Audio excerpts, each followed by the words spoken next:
Once upon a time, in a warm and cozy house full of laughter and toys, there lived two children, a big sister named Nellie and her little brother Romeo.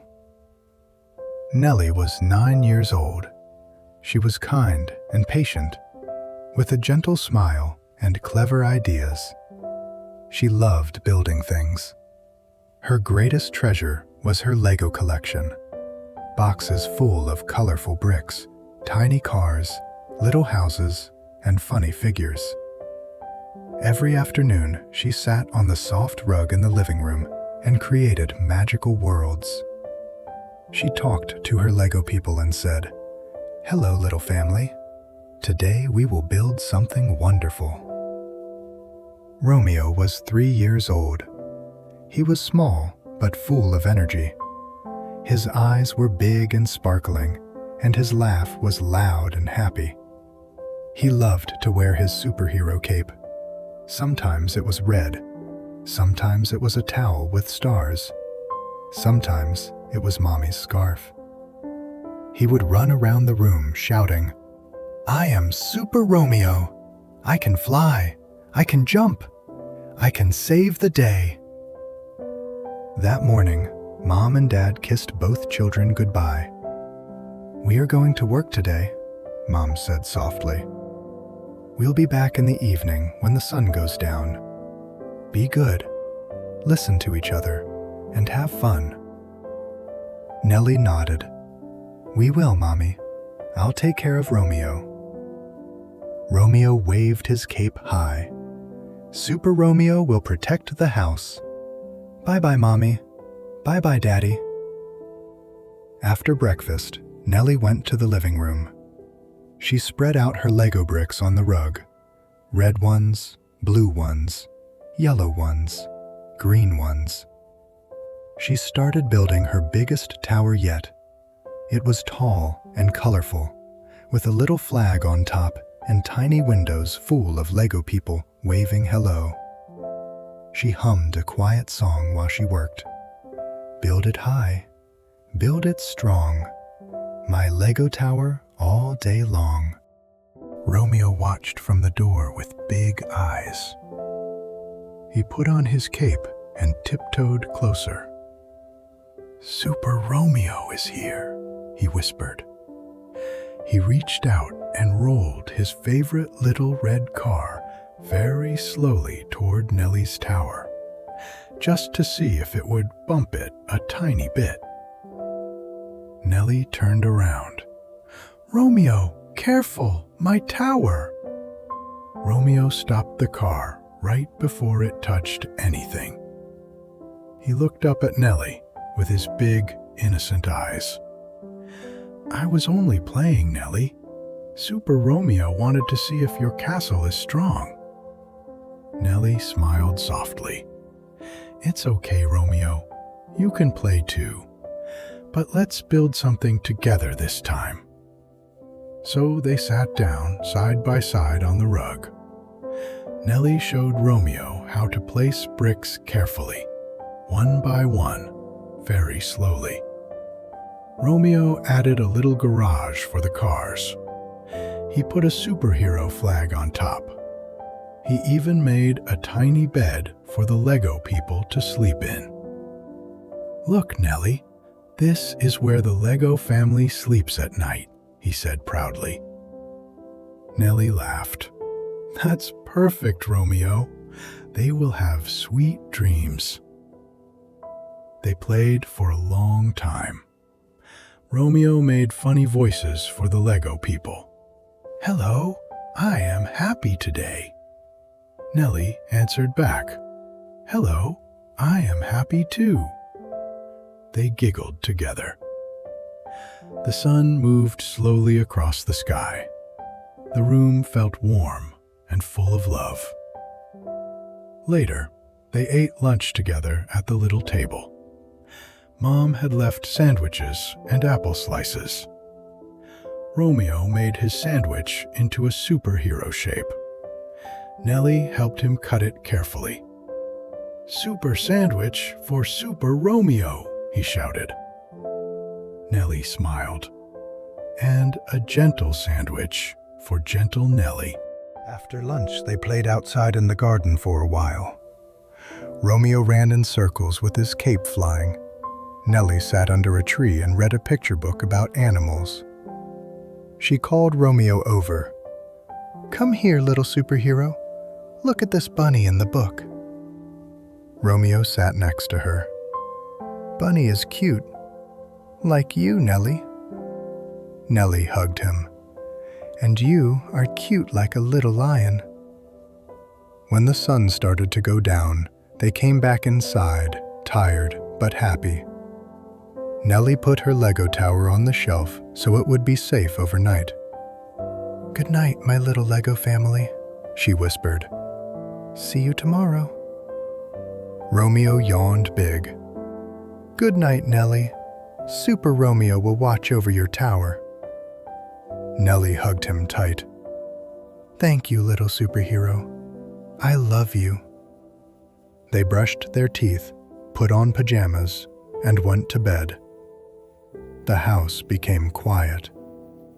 The moon came out. The stars began to shine. But that night, something unexpected happened. When the moon was high and the house was very still, a sneaky little shadow moved across the garden. It was a tiny Lego thief, only as tall as Romeo, with a black mask and a small, empty sack. He had heard about Nellie's beautiful Lego tower and decided to take it all for himself. He crept through the open window into the living room, giggling quietly. "So many shiny bricks. All mine." But Romeo was not fully asleep. He heard the tiny noise. He opened one eye. He saw the thief in the moonlight, putting Nellie's Lego pieces into his sack. Romeo sat up in bed. His heart went. "No one takes Nellie's Lego," he whispered. "Super-Romeo is awake." Very quietly, he slipped out of bed. He put on his cape. He looked around his room and saw his old toy car, the one with slippery wheels that always made funny sounds. Romeo took the car. He tiptoed downstairs. The thief was busy filling his sack. He did not see Romeo. Romeo rolled the little car very slowly, right under the thief's foot. The thief took one step, slipped on the car, and fell backwards with a funny oof. All the Lego bricks spilled out onto the floor. The thief tried to stand up, but Romeo was ready. He grabbed his stinkiest socks, the ones he wore after playing outside all day, and threw them right onto the thief's nose. "P.U. What is that smell?" the thief cried, waving his arms. The smell was so strong that his eyes closed. His head became heavy, and in just a few seconds, he fell fast asleep on the floor, snoring like a little engine.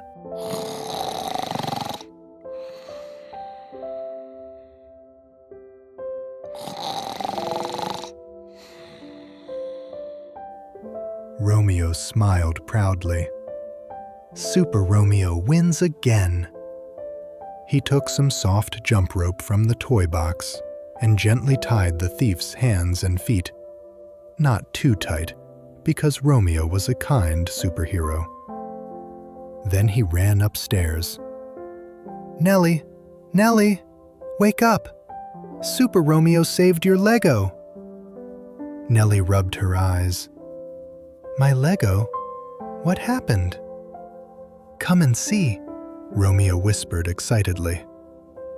They tiptoed downstairs together. When Nellie saw the sleeping thief, all her Legos safe on the floor, and Romeo standing proudly in his cape, She hugged him so tightly. "Romeo, you saved my Lego. And me," she said softly. Romeo hugged her back. "I will always save you, Nellie, even if I tease you sometimes. You are my favorite big sister in the whole world." Just then, the police arrived because Romeo had pressed the big red button on his toy phone that looked like a real emergency call. The officers were very surprised. "A tiny thief caught by a 3-year-old superhero," they said with big smiles. Mom and Dad came home soon after from their long day at work. When they heard the whole story, they hugged both Romeo and Nellie very tightly. "You were so brave, Romeo," Dad said.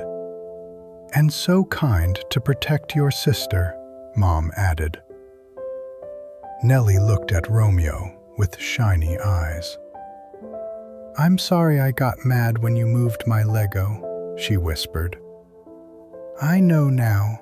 You only do it because you love me and want to play too." Romeo smiled his biggest smile.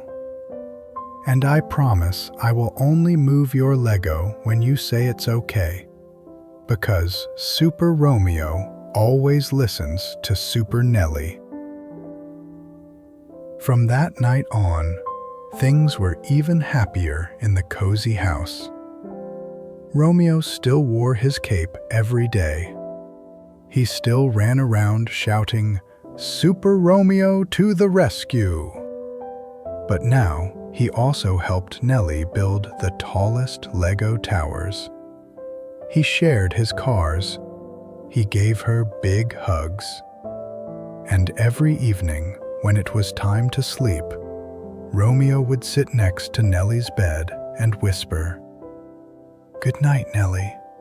Super-Romeo will watch over your dreams." And Nellie would whisper back, "Good night, Romeo. I love you forever." So, dear children, this gentle story reminds us of something very warm and true. Even when your brother or sister teases you or makes funny messes, they love you very, very much. And when you need help, they will be your superhero. Because family is the strongest team in the whole wide world. Now, close your eyes. Feel your soft blanket. Listen to the quiet night. And dream about your own little adventures with the people who love you the most. Good night. Sleep tight. Sweet dreams.